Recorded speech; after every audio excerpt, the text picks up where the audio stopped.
The Japan Times reported that the country's Ministry of Land, Infrastructure, Transport, and Tourism raided a plant operated by Kawasaki Heavy Industries after the company admitted to misconduct that involved two-stroke diesel engines used in commercial marine vessels. The day before the raid, Kawasaki Heavy released a notice that revealed wrongdoing in nitrogen oxide emissions verification tests for its ship engines.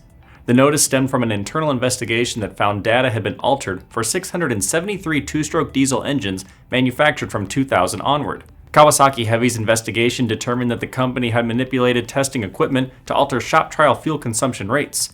These actions made sure the figures met the permissible range of customer specifications and minimized data inconsistencies. The company now plans to investigate if the engine's emissions actually exceeded regulatory limits and if any engines made before 2000 were affected. According to the Japan Times, the Transport Ministry recently encouraged ship engine manufacturers to investigate potential tampering after subsidiaries and units of Japanese corporations IHI and Hitachi Zosen were found to have falsified fuel economy data. IHI's probe showed that its subsidiaries' tampering impacted 4,918 engines since 2003.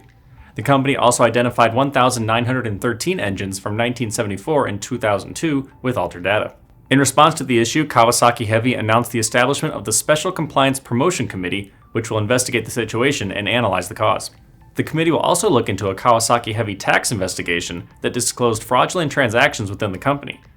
The Japan News reported that this included Kawasaki Heavy providing the Japanese Navy with items that were purchased with funds from fake transactions.